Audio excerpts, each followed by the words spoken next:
thank you, Bruce Vilanch. Whoopi would have made it work.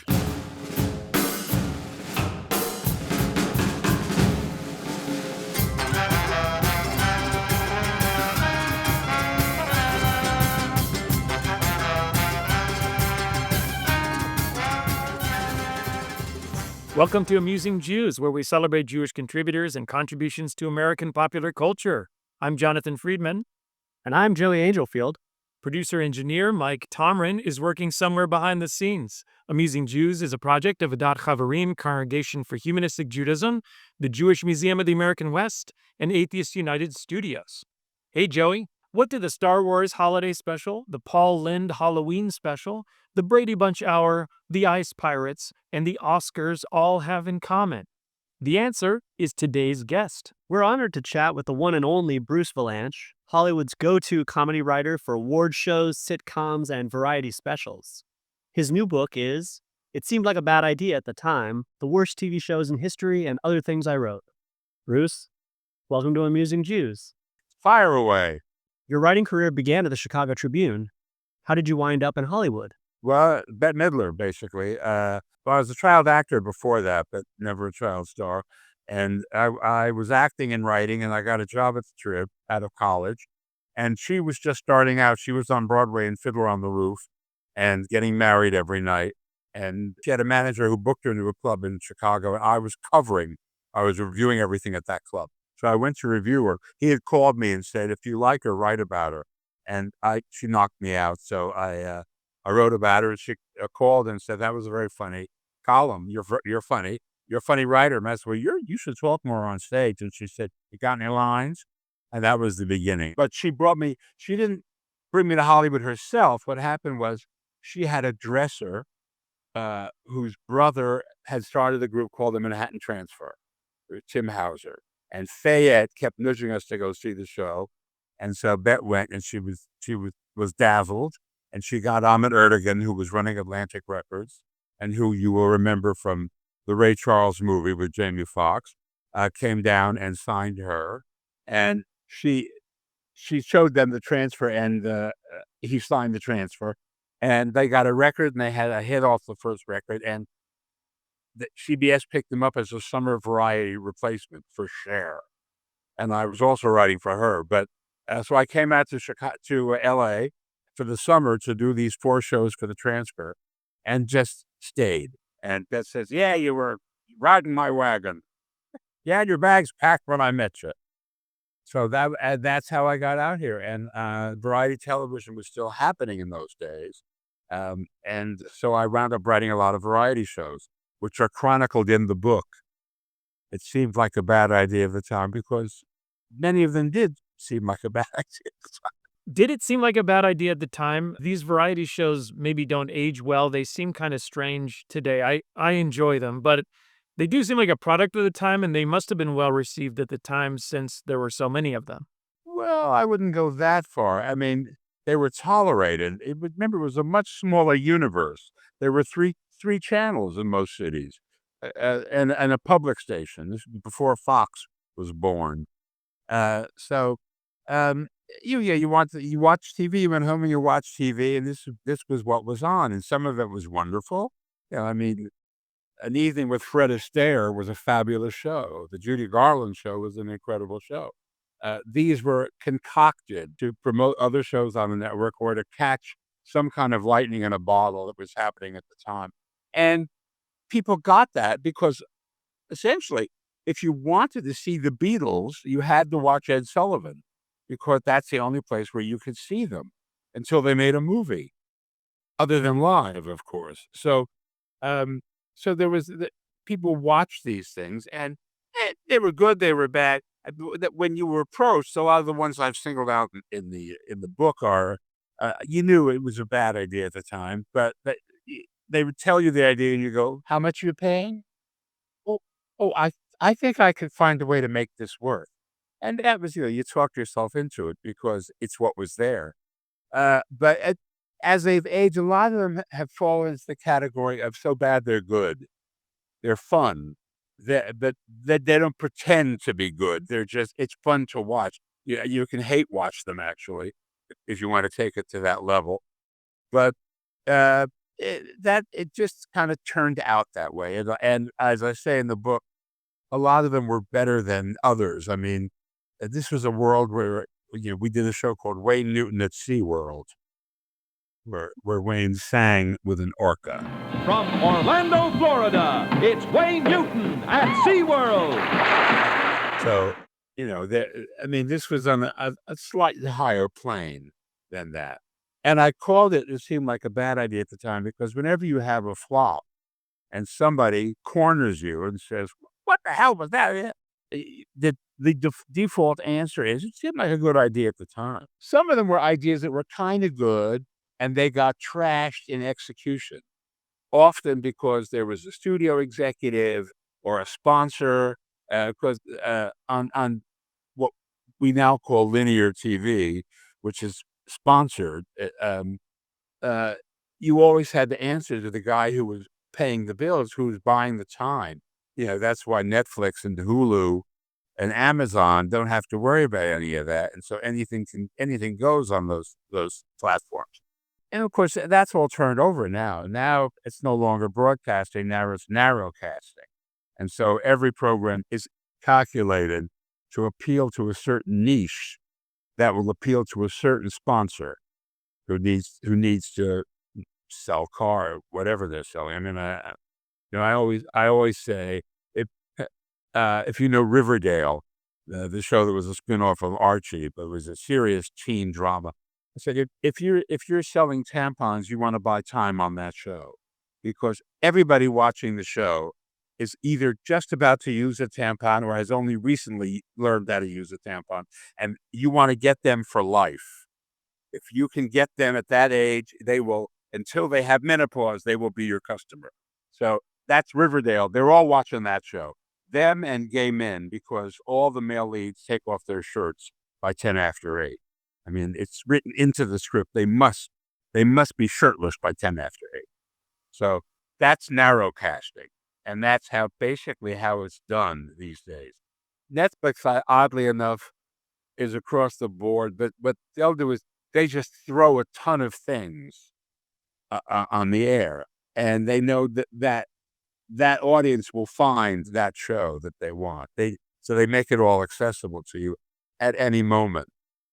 That was not feasible back in the day, which has made people like Kraft Cheese very happy, because they could sell you a lot of cheese by sponsoring Perry Como, who had a big weekly variety show with every popular performer on it. Enjoying the show? Click like and subscribe. Concerning the now notorious Star Wars holiday special from 1978, you write that the special never goes away, and it won't, as long as there are kids who grow up studying all dozen Star Wars movies and TV shows the way I grew up studying Talmud. Do you see any connection between your career and the skills you developed as a Jewish kid growing up with that kind of education? Oh, well, I suppose, you study Talmud, you learn how to parse, and you learn how to find an explanation for anything. And of course, the things you can find an explanation for drive you into Kabbalah or Kabbalah, depending on who you talk to, because that's the booga booga of Judaism that we were never taught as kids, because our parents were scared that it would make us seem weird. And then my generation discovered Hindu mysticism and Hinduism and Taoism and all of that. And we discovered that we had a mystic sect of our very own that we were never allowed to study. So we dove right into it. But in the case of Star Wars, I call it the Scientology of the nerds, because over the years, they have developed this sort of religioso sentiment about it. And they loathe the Star Wars holiday special because it's a betrayal of all their values. And it's cheap, and it has nothing to do with the spiritual quest that George was on after the Empire Strikes Back. That's where he turned. But they were enabled by VHS, and now they're enabled by social media, because they can go down that rabbit hole as far as they want to go. So I I long ago realized that when you start talking to any of those people, you're talking to zealots, and you might as well be discussing Talmud because this is their world.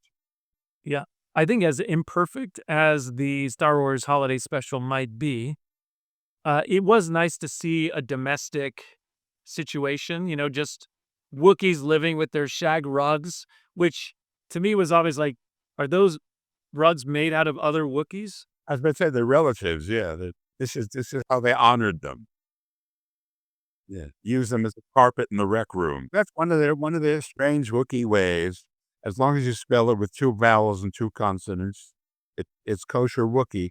George had this idea for a musical starring the Wookiees, who cannot sing or dance or really cross the room without knocking something over, and who just make ungodly sounds, and everything they say has to be translated, which of course is one of the wonderful features of Star Wars, is that they all speak a different language, but they all seem to understand English. They can't speak it, but they understand it.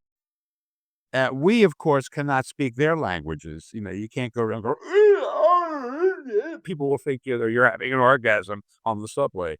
So you can't do that. But they, see Arthur and all those aliens, and they all are gibbering in a different language to each other.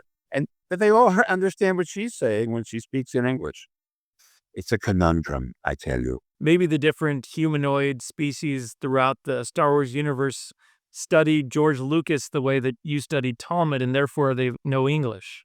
Could very well be, but of course, like anything else, uh, any of those, the more recent live action Disney animation, where they make the Lion King with CGI instead of animated, and I mean, there the lion can't open his mouth and say he doesn't have that jaw to make the sounds that we make, and he can't sing the way we can. So you never see a lion talking or singing full frontal. There's always a side shot, and the lion is kind of walking away or bowing its head, and so they're faking it that he is speaking, although something's moving, but obviously he couldn't be speaking like I am. I mean, or like somebody who really speaks well. So, what was my point? My point was, it's all crap. I mean, it's all, I mean, it's willing suspension of disbelief taken to another universe. When you were developing the Star Wars holiday special, George Lucas was excited about the project. What was his initial reaction to the show, which many fans feel is off-brand and which Lucas himself has tried to erase from existence? Well, I never heard a reaction from him. I mean, he came down for one meeting and told us the idea and chatted in a general way about the show and about he was about to start shooting The Empire, and we all wanted to know about that. And then he went back to he hung out a few days, and once he got a whiff of what was going to happen, and he was either going to have to be a part of it or get out of town, he hightailed it back to Marin because he knew that this was not going to work, but he was getting a lot of money, and he on the outside chance that it did work, it would help stir the pot because The Empire was a year and a half away from being released, and he hadn't started shooting it yet. And I think he had in his heart the idea that he could use Life Day, the holiday he invented somewhere. And he also had done a 10-minute animation of Boba Fett. And that was introduced in the show. We had to put that in the show because he couldn't get a full-length feature out of Boba Fett. And so now, 40 years later, Boba Fett has his own series on Disney Plus. Because when George sold the company to Disney, this was among the projects he said, I want to do this. I want to do this Boba Fett thing. And he did the Star Wars holiday special in a partnership with Lego. So they were all Legos, but a new script, but they were all Legos and they were all celebrating Life Day. And there's a Lego Daisy Ridley who looks just like Rosie O'Donnell. The weirdest thing. I don't know what those Lego people were thinking, but But that's what they did. So George, we didn't hear from George after that, but and then he disavowed himself all the way. Although the ratings were good and the reviews were half and half as usual, and he just went and concentrated on the Empire, and he ignored it until home video came in a big way, and you could buy it. I mean, there was no DVR at the time. You could have a tape machine and hook and and tape things, but it wasn't a component of anything. And suddenly he was getting all this chaff from people who were mortified by the special, because by then Star Wars had become a religion. So then he actively tried to quash every single copy, and he said publicly that he was going to do that. Of course, he couldn't, but and then the internet came in, which made it only worse. And then smartphones came in, and chat rooms, and X and twat and all the other things that are out there now. He finally just kind of surrendered to it, acknowledging it existed, I think, partly by doing that special on Disney Plus. But he was never happy with it. And Harrison, he's asked about it all the time on talk shows, and his default position is, "I have no idea what you're talking about." Yeah, and he pretends he's kind of going to keel over. Carrie liked to talk about it, but Carrie's gone. So, but she did enjoy it. She liked talking about it. I mean, she had nothing good to say, but she liked talking about it. Yeah, I think it's nice, first of all, that it gave the Star Wars religion a holiday, as you're alluding to. And also, it is more lighthearted than the typical Star Wars fare. And there's nothing wrong with having humor in a universe that has the full range of experience. They also have a holiday, May 4th. May the 4th be with you. That's said with a lift is even better. May the 4th be with you. It's that's the actual unofficial Star Wars holiday. So Life Day never caught on. He was hoping, I think, for Festivus for the rest of us, but that never really caught on either. Some people celebrate May 4th as Dave Brubeck Day, 5-4. They take 5 on the 4th. Exactly. George Lucas was just thinking outside the box with the first 3 movies. And I mean, I think that's also a feature of the, kitschy, campy holiday special. It's like he was totally willing to go weird places with it. We had a VR headset with the, quasi pornography, right? In a way. At the time, we just thought it was cute. I guess it was sort of like fake steamy. And I mean, she was dancing for this silverback Wookiee. And of course, it was supposed to be Cher, but she had a medical excuse. She dropped out right before a week or two before, and Diane Carroll stepped in. So, as I say in the book, it was the first interracial, interspecies romance on network television. And she loved doing it because she knew that the whole thing was tongue in cheek, and she never got to play anything like that because she was so elegant, and and at least, she looked gorgeous and she got to be genuinely old school sexy. So, but when I look at it now, I think it really does have a salacious element to it, which certainly was unintentional, but I don't know. I mean, because the censor was on, there was nothing censorable about the thing. It was, it was a dance, but it was kind of like, it's kind of like the Wookiee was a guy in a porn house watching burlesque. So it's one of life's mysteries. But then we have Harvey Korman doing 3 different parts, and one of them is Julia Child, and the joke is she has like 8 arms, and she's cooking and doing all kinds of stuff. And yeah, I saw somebody posted online, "Oh, how did Harvey Korman allow himself to do blackface?" And I'm thinking, blackface? She's an alien. It's not a humanoid. She's like a huge squid. And so then I looked at it. And of course, I remember when we shot it, it was, I think, purple and green and a bunch of stuff.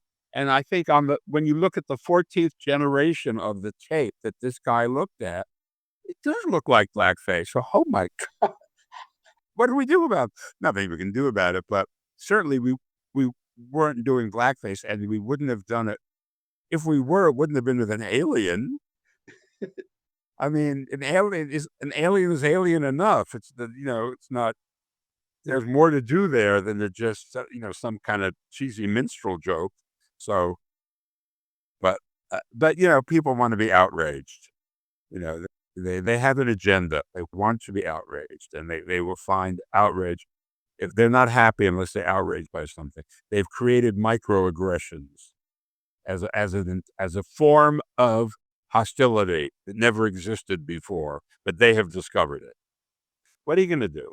I will say that the one scene that really holds up for me is the B. Arthur scene. Well, it's very serious. Except the stuff with Harvey, who's flirting with her. It's another alien. She gives him a drink, which she pours in the hole in his head, out his species drink. And I looked at it, I thought, well, she has a lot of nothing to say. She's I forget why. But, the problem is she's a great reactor, and she did a bunch of reactions to the aliens, to the creatures, but nobody said anything to her, which is where she does a lot of her best stuff, where she comes back with a line, and that was our failing.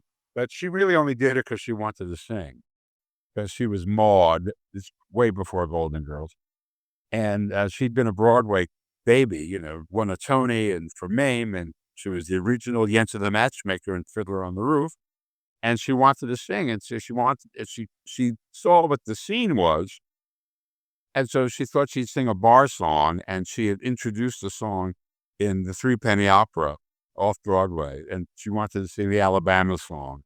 That was a Kurt Weill Bertolt Brecht. Unfortunately, the Bertolt Brecht estate said 9, which was not the number they were looking for, but it was actually German for no, and 9. And so Ken and Mitzi Welch wrote her a song that was much more up-tempo, much more, those were the days, my friend kind of song. But she does a very good job with it. It's just that there's something ridiculous. All these aliens are kind of, moving in time, but that cantina on Tatooine was always kind of silly with that kind of like 20s flapper music that John Williams wrote. The Paul Lynde Halloween special from 1976 was, among other things, the first time that Kiss performed on primetime network TV. Paul Lynde was obviously gay, but as you note, entertainers weren't openly gay back then. One of my favorite lines from the show is when Paul meets the band and says, "Yeah, that's what I've always wanted. 4 kisses on the first date." How was a joke like that received in those days? People who got it loved it, and people who thought it went, they just thought it was like a general remark. He wasn't being anatomical. He was just a general thing. 4 kisses on the first date didn't mean he was going to kiss these guys, but and that was kind of the genius of it. If I'm not applying the word loosely, which I am, but it was a lot of double entendre and a lot of if you got it, you got it, because people genuinely loved Paul and a lot of other flamboyant comedians, and they would never want to ascribe homosexuality to them because homosexuality was evil. And if you were gay, you had to die at the end. You had to, or preferably kill yourself. And so nobody wanted to think of any of those guys as those evil people. So it was that way a lot in life. People, a raging queen, it was a confirmed bachelor. Until he wasn't around, and then you could say, he lightened the low for her, that kind of thing. But so there were code words, and everybody kind of pretended that their gunkle was actually just couldn't find the right girl, and for lesbians as well, just couldn't find the right guy. straight guys would say, well, she's just never been with the right guy. She's had translations, never been with me, you know. So that was what it was like back then before, this was after Stonewall, but Stonewall only encouraged activists to come out. It didn't encourage other people. Bit by bit, people began coming out, and AIDS was what really changed everything, I think, because then you couldn't hide it anymore. When somebody died, they would try to hide it, but everybody knew, and nobody was letting it go over their head at that point. So, it's a little primer in how things changed. But back then, yeah, I mean, one of Paul's favorite moments ever, we would tour in the summer with a show, the Paul Lynde Show, where he emceed and he had a bunch of other acts on the bill, and at summer stock theaters and whatnot. And at one point in the show, he would come out, he would swan out on stage in a gold lame caftan with a cigarette in one hand and take questions from the audience. And inevitably, in every place, there would be some woman we did not plant who would say to him, "Are you married?" And he would look at her and say, "Lady, do you live in a cave?" And the audience would burst into hysterics because they knew exactly what he was saying. And sometimes, you got the feeling that this woman was challenging him, right? To kind of reveal himself to her, like that was going to happen. So instead, she got put down brilliantly. And I know that Paul Lynde didn't have very kind views of Jews in general, but it seems like the two of you got along pretty well. I don't know why, because I was gay and still am, but I think he saw an ally in me and somebody who would help him cover up and and be there for him. And so the fact that I was Jewish didn't bother unless he was drunk, and then of course it was something that was wrong with me. But his management was Jewish, and and he worked with a lot of Jewish people, but he got it was that's that side of him, which I think he was from Mount Vernon, Ohio, which is even today is very Trumpy, and he uh, he had those Midwestern old school views that he suppressed until he was drunk and angry, and then it would all come out. It was difficult because you never quite knew. He had one drink, he was wonderful. Two drinks, Achtung. In the wonderful documentary Get Bruce, about your life as a joke and speechwriter for all sorts of celebrities, you describe how Red Fox gave you a bunch of unused dirty jokes that were too dirty even for him. You repurposed the jokes for Bette Midler's Sophie Tucker routine. How did you think of doing that? I'd seen Sophie Tucker as a kid, and when I told Bette, who had never seen her except on television, about what she was like, her delivery was so hilarious, and it was all double entendre, but she never said a dirty word. And so we started doing a few jokes that were really filthy, but they didn't have any dirty words in them. And they went over like crazy. And that character, uh, you know, uh, old people talking about sex is hilarious. I mean, because you don't expect it. And so when she portrays her as this older dame, and she's real salty. Soph, what do you get when you cross a donkey with an onion? I said to her, Clementine, I got no idea what the hell you get. She said to me, Soph, usually you get an onion with very long ears, but occasionally, when the stars are just right, you get a piece of ass that's so wonderful it makes you want to cry. It was hard to find jokes that we could, we made some up, but it was also hard to find time-honored jokes that we could use. And I was mentioning this to Red Fox. He said, "Oh, use this one, use that one." Because I was writing for him. Oddly enough, he had a filthy act, and he did use a lot of dirty words. But when he became Fred Sanford, he suddenly was a gigantic star, and he would perform, and people would come to see him with their kids because they would watch Sanford and Son, and he didn't have an act. And they would leave in horror. He'd see them fleeing up the aisle, and he thought, well, this can't go. So I came in and we put together about 45 minutes. He would open the show and he would do stuff that that was acceptable. But it was, he had an edge, but it's a lot of other stuff. And then he would say, now I'm leaving. I'm going to bring on Lola Falana, who's going to dance for you, but I'm going to come back. He said, but when I come back, it ain't going to be Red Fox. It's going to be Blue Fox, which was, of course, code, I work blue, which used to mean dirty. And the audience knew what that meant. And so the ones who had brought kids they had an evening, it's entertainment, and they could leave. And the others who got the old Red Fox that some of them had actually come to see. Because it was remarkable how his fan base shifted. Because when I was a kid, Red Fox did what were called party records, which you would play in groups at parties, and they were really dirty. And a lot of women, Bill Barth, Rusty Warren, but Millie Jackson, but they were really dirty. And of course, as standards lightened up, it became like less of a thing. But he was so he had a bunch of jokes, and we didn't use that many of them. We used a couple of them because also he was Red Fox, and he spoke the way I just said. You gotta watch. He was really his vernacular was real black and real old school kind of pre-modern black. And it was hard to translate that into any other vernacular.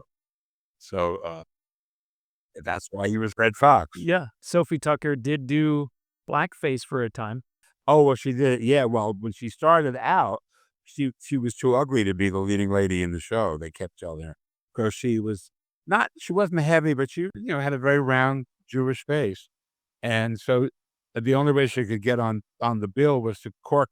She would cork up. She would put on black cork and sing blackface, and she would sing songs the black women would sing, and a lot of jazz stuff that became rock and roll and blues, and the famous story is that she was in the Ziegfeld Follies.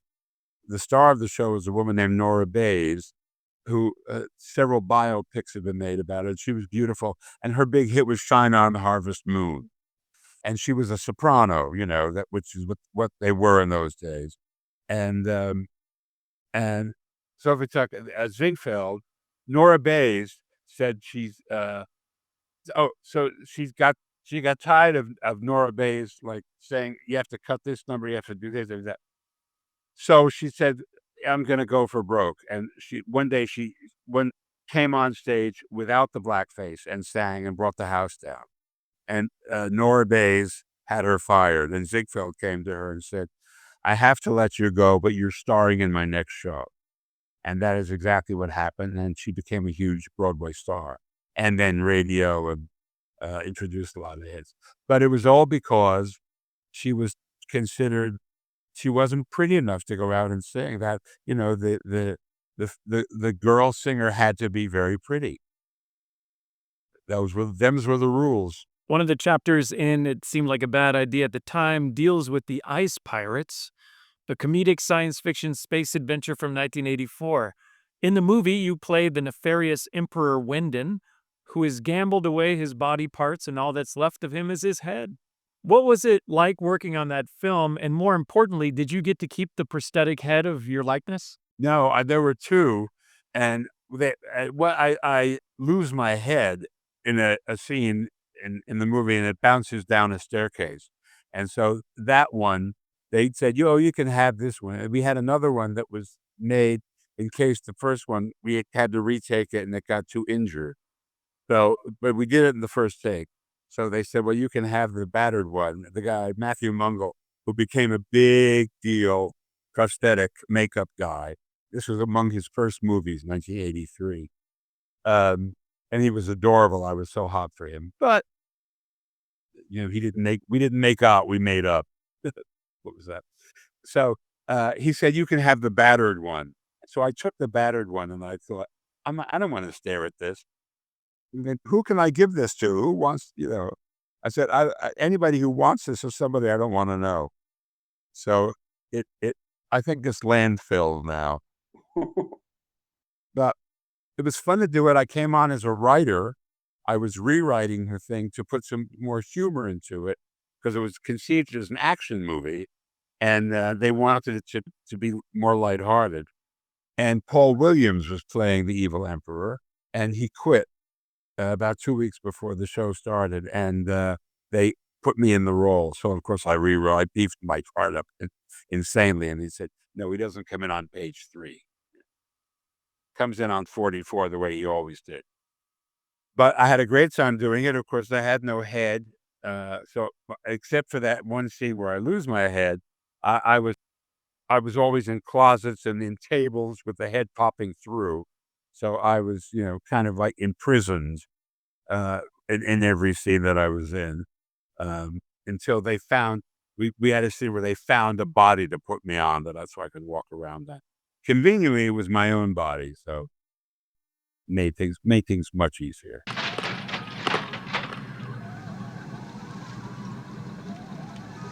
It was a gift. He gave it to me. What else have you got in there? Nothing. Would you care to make a deposit? It was great fun to shoot, and that was a half-assed hit. I mean, it actually did. Of course, it's never gone away because Ted Turner was just starting his cable empire and showed it on all of his networks because Angelica Houston, he loved it. But then Angelica this was her second movie. Her third movie was Preetzi's Honor, and she won the Oscar. So everybody wanted to see everything she'd ever done. Well, she had 3 movies. And he kept showing them and on and on and on. And as a result, a generation of kids know her from the Ice Pirates, which they saw on television when they had the measles. And she says, I get interviewed by anybody under 40. It's like, tell me about the Ice Pirates. What was that like? Yeah. What was the space herpy? What was it really? Yeah. She says, how do I make it stop? She says, I have a whole other career, and all they want to know is the fucking Ice Pirates. I feel her pain.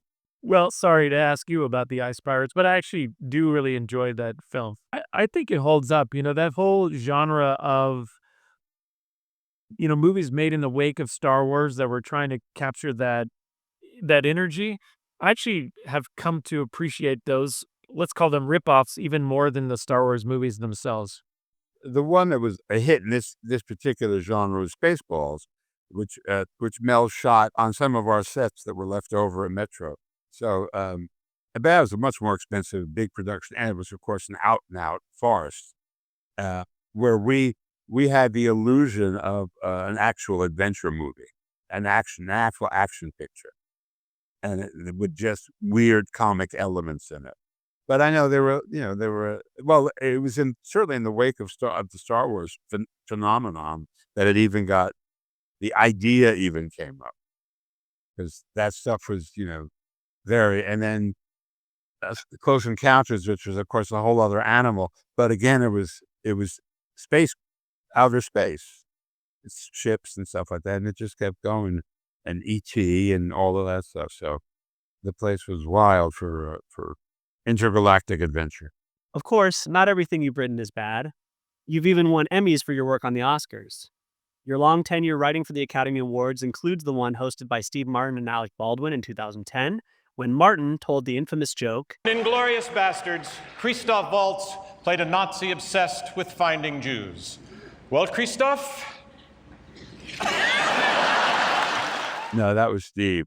It would never occur to me to ask a host to do that joke, because then you're asking him to, like, what's his relationship with Christoph Waltz? The great thing about Steve is a big movie star, and they all know him and they love him, and they know that he's being goofy because he's an oddball. He's not Ricky Gervais being nasty, or implying anything. When it comes from him, it's kind of like ridiculous. And that, of course, is his long suit. And one of the reasons I love working with him is that he's such an oddball that he will do that kind of stuff. We had another joke that I loved in that one, which of course doesn't have any implication like that was that it was the year of Avatar, and he said, "There's James Cameron out there, produce Avatar, but the man behind Avatar. It's spectacular. It's unbelievable. I mean, the special effects, the sound, the lights, the music. I watched it today on my phone. That's a very Steve Martin joke. You know, that is his. That's very Steve Martin because it's like the oddball view of all of that. And of course, the subtext is, why did you bother? You know, every twat in town is going to watch it on their phone. Now they can watch it on their watch. I mean, it's like, they're not going to go spend money at IMAX to see this thing. I mean, sort of not as many of them will do that as will watch it on their phone. Do you still work kind of behind the scenes of the Academy Awards? Very behind the scenes. I mean, I'm not formal. I've been involved in years. But the Franco Hathaway show was my last official involvement. But people call me every year and they say, Kimmel's guys wrote this and it's not really in my voice. Can you fix it? So I'm very busy the week before changing things. Thank you, Bruce, for joining us. Oh, it was my pleasure. It was so much fun. And to our audience, now back to your regularly scheduled lives. Amusing Jews is here to amuse you. If you like being amused, go ahead and click like and subscribe.